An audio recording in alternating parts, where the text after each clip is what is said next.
saya Proto Inayatil Paula, salah seorang dosen dari Pendidikan Guru Sekolah Dasar Fakultas Keguruan dan Ilmu Pendidikan Universitas Trunojoyo Manado. Saya selaku dosen pendidikan bahasa Inggris yang biasanya mengampu bahasa Inggris, English for Children, bahasa Inggris 2. Pada kesempatan kali ini ingin mensimulasikan salah satu pembelajaran yang biasanya saya ampu. Dan untuk pada kesempatan kali ini, saya akan mensimulasikan English for Children, ya, yang mana mata kuliah tersebut merupakan mata kuliah di mana mahasiswa dilatih untuk menguasai, mengembangkan kurikulum, pendekatan, strategi, model, metode, teknik, bahan ajar, media, dan sumber belajar pada pembelajaran bahasa Inggris di sekolah dasar dengan tentunya mengintegrasikan ilmu pengetahuan dan teknologi. Untuk penilaian pada mata kuliah ini sendiri terbagi menjadi dua, yaitu yang pertama adalah pemahaman konsep yang dinilai berdasarkan kemampuan mahasiswa dalam memecahkan sebuah permasalahan atau disebut juga dengan case study. Kemudian penilaian yang kedua yaitu dengan praktik. Untuk di sini praktik, mahasiswa dituntut untuk merancang pembelajaran dan juga mensimulasikan rancangan yang telah mereka rancang sebelumnya. Dan pada kesempatan kali ini, pada simulasi kali ini, saya akan mensimulasikan sub CPMK kedua, yaitu tentang mampu menganalisis pendekatan, strategi, model, metode, teknik, bahan ajar, media, dan sumber belajar yang inovatif dalam mata pelajaran bahasa Inggris di sekolah dasar secara mandiri dan berkelompok. Untuk materinya sendiri, saya fokuskan kepada classroom management. Dan pada pembelajaran kali ini, saya akan mencoba untuk menggunakan model problem-based learning dengan teknik yaitu tanya jawab, diskusi, dan juga penugasan. Berikut ini adalah simulasi dari pembelajaran yang saya lakukan di kelas English for Children pada pertemuan kelima. Terima kasih. Assalamualaikum warahmatullahi wabarakatuh.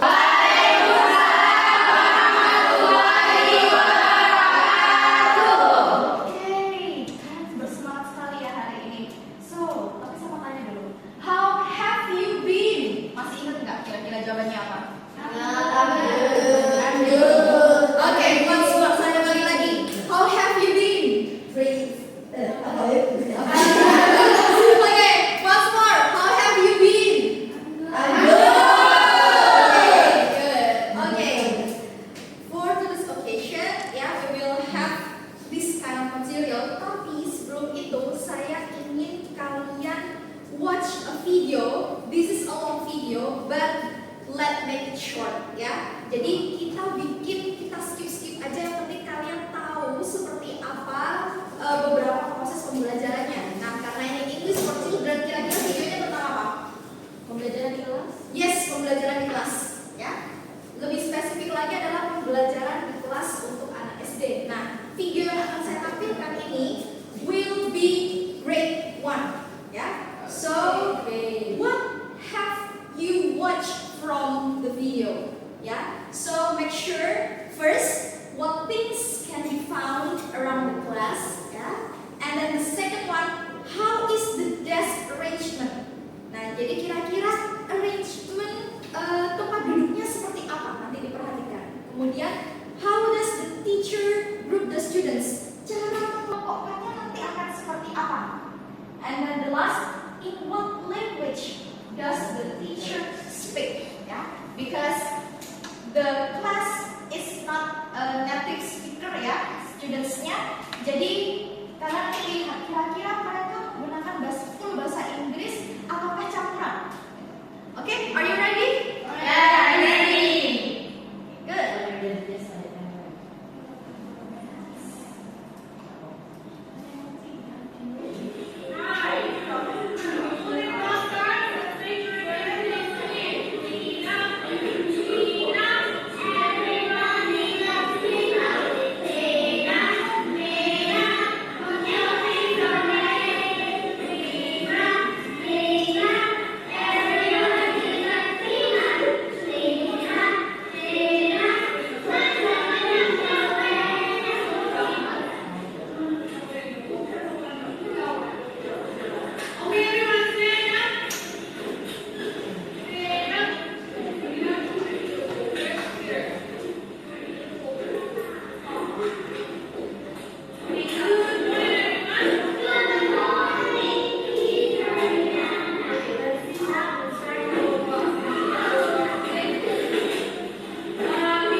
Okay then, let's move on to the question. Okay, kira-kira what things can you found in the video? Kira-kira lingkungan sekitarnya seperti apa? Barang-barang apa saja yang kalian lihat? Raise your hand. Ya, sambil. Oke, LCD. And what else?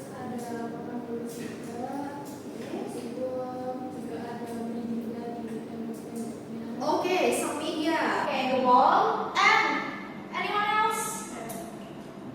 What? Sunny? Table. Okay. Okay, now how is the desk arrangement in the class? Seperti apa arrangementnya? Yang kalian lihat? Selain Sabil, anyone? Okay, kalian. Dibuat secara berkelompok. How many students are within a group? 5. Okay, 4 up to 6 students, yeah. And can you guess what language does the teacher speak? English. Is it full English or mixed with Mandarin? Mandarin, ya. For the teacher yang menjelaskan di depan, ya, dia menjelaskan full in English. But for the shadow teacher, ya, kalian bisa dengar sendiri, she speaks in Chinese or Mandarin. Okay. Nah, sekarang, what is the relation with the classroom management? Karena kita sekarang akan membahas tentang classroom management, ya. Okay. Seperti apa sih sebenarnya classroom management itu yang kalian tahu? What can you have within your mind if I say classroom management? Kenapa harus ada classroom management? Why? Oke, supaya kelas itu kondusif. Supaya kelas itu kondusif. What else? Good. Apalagi? Ya, Endor. Kegiatan pembelajarannya bisa berjalan dengan baik dan juga efektif. Oke, effective class. Oke, what else? Oke, Sani. Oke, terstruktur ya. Jadi mulai dari awal sampai akhir ada rules-nya. Oke. Dan Tujuan pembelajarannya itu bisa tercapai. oke, tujuan pembelajarannya atau learning outcome-nya can be achieved dengan baik ya. Oke, nah ini ada beberapa hal yang harus kita perhatikan juga. Kalau kalian tadi lihat di videonya, apa yang biasanya guru lakukan yang tadi? Menjelaskan beberapa rules in the classroom. Good. Nah, ini tadi sudah disebutkan ya. Kenapa kok harus ada classroom management? Alasannya kenapa? Nah ini. Jadi di sini manage students behavior. Caranya tadi seperti apa? Dibuat berkelompok. What else? Yang paling pertama, rules. Oke, making rules yang pertama. Kemudian di situ ada classroom layout arrangement. So the students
coba kalau kalian pikirkan lagi. When you were in elementary school.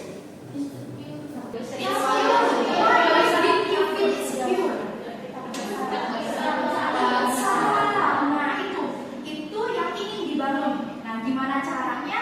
When you want to teach the students, you have to build up their skill. Ya, so the feeling of skill. Oke, yang pertama, yang boleh kalian lakukan apa aja kira-kira? Let them know what they are doing. Kalau misalkan saya menjelaskan seperti ini, tapi kalian ternyata nggak tahu nih, saya ngapain ya duduk di sini ya? Ini maksudnya tugasnya seperti apa ya? Nah itu, ya. So you have to mention first, ya, what activities that you will do, what activities, what materials that they are going to learn. Ya. Kemudian apa yang kedua? Respect the students. Oke, respect the students. Kenapa kok harus di respect? Mereka salah. Betul sekali, respect the students. Nah, karena biasanya kalau misalkan disepelekan, saya nggak berani deh mau jawab, biarin aja walaupun mungkin jawabannya betul. Ada yang pernah merasa seperti itu? Of course, ya. Kemudian ada lagi, accept what they say, finding the perfect timing to correct. Nah, tadi kalian lihat ketika di video mencoba untuk mengajarkan tentang speaking, ya, membuat studentsnya speaking tadi seperti apa? Ketika gurunya mengajak siswa untuk speaking in English, apakah mereka langsung mengoreksi atau oh iya, oke, good jawabannya. Menurut kalian yang mana yang lebih bagus? Langsung dikoreksi atau di respect dulu? Ya, di respect dulu. Kenapa kok di situ bilang finding a perfect timing? Kenapa kira-kira? Ya, tadi tujuannya biar dia feeling safe, ya, biar feeling secure. Jadi kalau misalkan memang tujuannya hanya untuk communicate, baru ya kalian oke, hajar aja langsung, kita nggak usah koreksi. Tapi kalau tujuannya if it is for language atau memang harus mengharuskan mereka untuk mengikuti beberapa materi berstruktur guided, ya, nah itu baru kalian perbaiki. Tapi dengan cara yang tidak menyakitkan untuk siswanya.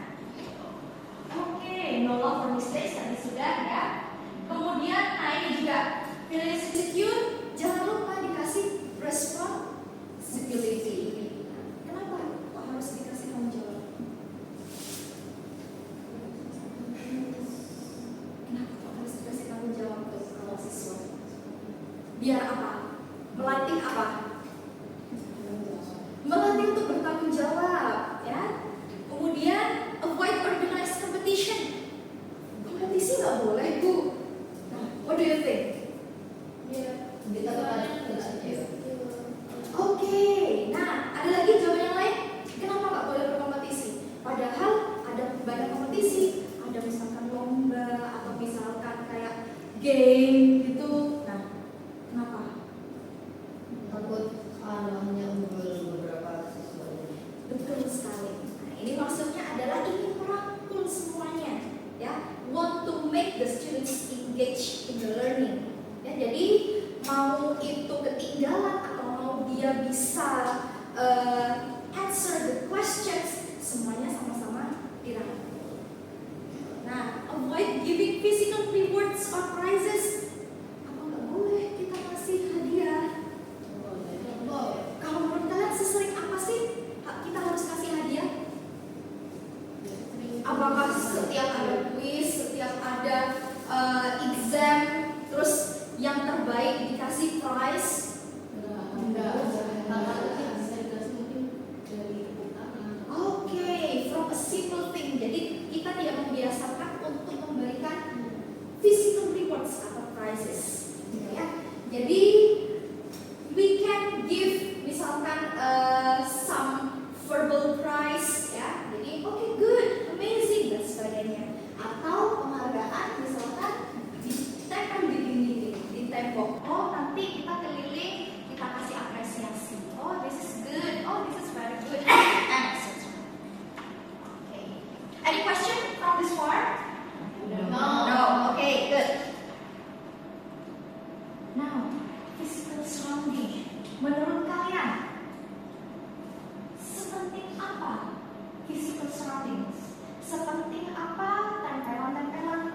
dia yang biasanya ada di sekitar kelas.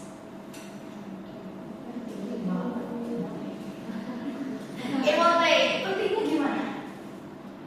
Karena kalau yang physical surroundings itu biar mereka bisa melihat secara data, mereka bisa melihat itu bisa lihat langsung. Oke, Jadi bisa Oke. Oke, ya. Jadi di sini kalian bisa ask them to bring any familiar and pleasant, entah itu pictures, drawings, or plans. Ya. So tujuannya untuk apa? Nah itu. Di situ juga untuk membuat siswa belajar dengan nyaman, ya, atmosfernya lebih enak. Nah, di situ juga ada provide English corner. Kenapa kok harus provide English corner? Kalau di SD kalian dulu ada nggak English corner? Atau mungkin ada perpustakaan yang ada di situ English corner? Nah, gitu. Tapi what about this one? Ada beberapa mungkin kata-kata yang written in English. Ada? Ada. Can you still remember the example? bisa bagi juga itu pakai bahasa Inggris. Before studying, let's break together. Ya. Jadi ada kayak dua bahasa ya biasanya ya. Oke. Nah, itu ternyata penting. Kenapa penting kira-kira? Kebiasaan. Good. Menurut kalian bahasa Inggris kalau di Indonesia ini kita pakainya as a second language or as a foreign language? Foreign language. Ya. Kalau foreign language sudah ditebak kira-kira seperti apa? Dapatnya gimana tuh untuk income bahasanya? Sangat sedikit. Good. Ya, karena sangat sedikit makanya kita harus kasih exposure yang sebanyak-banyaknya. Caranya dengan apa? Ya itu tadi, kasih English corner. Tapi jangan lupa juga create pleasant and familiar class as well as space for work. Jangan nanti kalian ada plan, ada media dan sebagainya, ternyata susah untuk bergeraknya. Nah, itu juga harus diperhatikan. Oke, do you get it? Yes. Okay then. Okay. This is some arrangement of the desk. Yeah. So type A, type B, and also type C. Okay. Now I want you to work in group of 3. And I want you to discuss. Yeah? Okay, let's divide this class into 3. Okay, no problem. And then I want you to discuss type A, type B, and type C. What do you think about type A, type B, and type C? Kira-kira kelemahan dan kekurangannya seperti apa? Cocoknya seperti apa?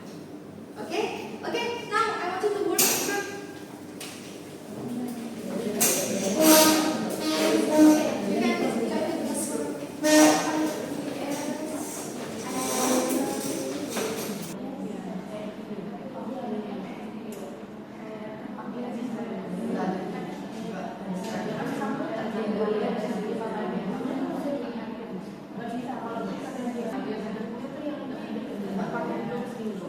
Okay then, time's up. Okay, so wants to be volunteer?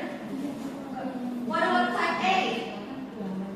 Untuk kelebihannya mungkin ini ya posisi tempat duduknya hampir sama dengan yang ada di video kan. Oke. Jadi gurunya bisa melakukan muter-muter gitu. Oke. Ini sesuai Go around class, ya. Dan untuk kekurangannya karena dia posisinya adalah ada pada depan kelompok, jadi mungkin yang posisi duduknya berada di samping, ketika gurunya ada di depan, maka dia posisi tubuhnya nggak enak, jadi nggak bisa Okay, good. Give applause for the first group. Okay, what about the second group? Type B.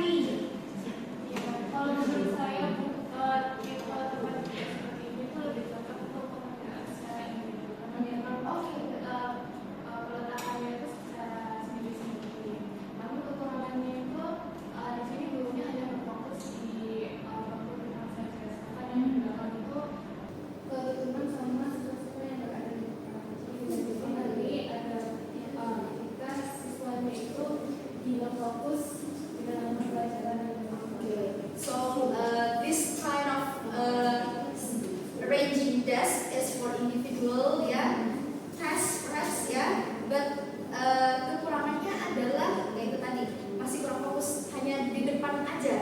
biasanya kena SWOT ya gini ya, di belakang. Nah itu kan sendiri. Oke, good. Give applause for the second group. Oke, what about the third group? Kalau yang bedanya gitu ya. Jadi bedanya itu lebih bisa melihat semua sesuai jadwalnya lebih luas ke semua sesuai. Kemudian kalau untuk kekurangannya itu kegiatan dalam pembelajaran itu susah banget. Ya. Oke, kecuali mungkin untuk type C ini ketika harus impir duduk harus mengerjakan berdua, nah itu akan lebih enak. Gitu. Oke, good. Give applause for the third group. Oke, so biasanya kalau ada yang bilang tempat duduk menentukan prestasi. Nah, juga sama seperti ini ya. So you can consider whether you want to use type A, type B, type C. But aim here adalah satu ya, develop students interaction and boost motivation. Jadi gimana caranya bisa berinteraksi? Karena kalau dalam kelas nggak berinteraksi, apa dong yang mau dilakukan? Nah itu ya. Jadi harus membangun interaksi yang positif dan motivasi, bisa memotivasi untuk belajar juga. Oke, good. Now, nah ini ada sudah. Oke, nah ini classroom language. Nah ini adalah yang biasanya kalian bisa berikan kepada siswa ya. Kalau untuk anak-anak SD biasanya akan lebih gampang if you teach the expression, especially for the kelas 1, 2, 3. Nah itu ya. Situ kemudian di situ juga ada speak English as much as teacher. Can by performing entah itu acting atau misalkan using puppets. What is puppets? Boneka tangan. Nah itu boleh. Jadi seakan-akan gurunya nggak ngajar sendiri, gurunya butuh teman buat oke. Jadi soalnya beda ya. Sama use simple English. Karena exposure bahasa Inggris sangat sedikit, nah simple English will be very helpful. Okay, thank you. Any questions? No? Okay, stay in your group and I want you to discuss about this case. Okay, anyone who wants to read the first paragraph? Okay, Sabil, please. Mr. Abi teach English to grade class students at the public elementary school. His classroom has 32 students with mixed activities in English. Currently, the desks are arranged in traditional rows, all facing the whiteboard. However, he noticed that students with a passive and active English speaking activities. Many students are hesitant to speak up and only a few to get the class. Some students at the back also appear engaged and often get distracted. He wonders if the way he arranges Okay, thank you, Sabil. So, what can you get from the first paragraph? Permasalahannya ada di mana? The student become passive and quiet. Okay, the students become passive, yeah, and don't want to speak up, hesitant to speak up during the speaking activities. Okay, kemudian apa lagi? What else? Tempat duduknya kenapa? Traditional, like what type tadi? Like type B, ya. Jadi melihat punggungnya. Nah, oke. Nah itu ternyata juga mempengaruhi, ya. Kemudian apa lagi? What else? Ya. Nah, jadi some students appear disengaged and often get distracted. Nah itu biasanya bagian mana? Yang belakang, of course, ya. Okay, wants to read for the second paragraph? Second paragraph, Maida? Okay, please. He wonders if the way he arranged the desk is limiting interaction and participation. He considers changing the seating arrangement but is unsure how to do it effectively without creating chaos or Losing. culture of the classroom. Oke, thank you Aida. Oke, jadi si Mr. Hadi ini pengen apa? Pengen merubah posisinya seperti apa sih? So, do you still remember the three type of desk arrangement? So, menurut kalian yang mana tuh? Oke, let's move on. Oke, what alternative? Okay, I will give you 5 minutes to discuss with your members, yeah. And after that, who wants to answer, you can come forward. Okay? Okay then. Please discuss it with your friends. Anyone? Okay, come forward.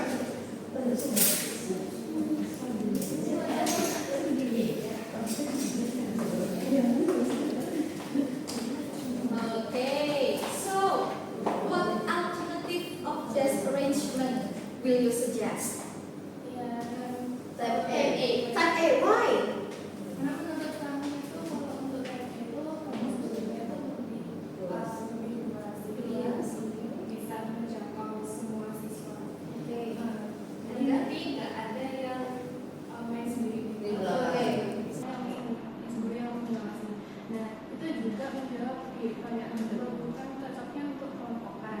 Nah kelompokan itu biasanya itu campuran antara siswa yang yang pemalu dan apa bisa menyebut yang pemalu. Oke. Ada yang opinion? Ada yang menyanggah? Atau ada jawaban yang lain? Sama. Okay, okay then. You must for this room. Okay, you can go to your seat. Okay.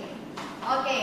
So analysis of case studies lagi ya. Kurang lebih tadi isinya sama. Jadi kalian bisa mengerjakan secara in-pair, secara berpasangan ya. And then don't forget to submit this task ya. Oh wait, is it enough? Okay, don't forget to submit this to me in my desk, yeah. And then if you have no questions, let's end this class.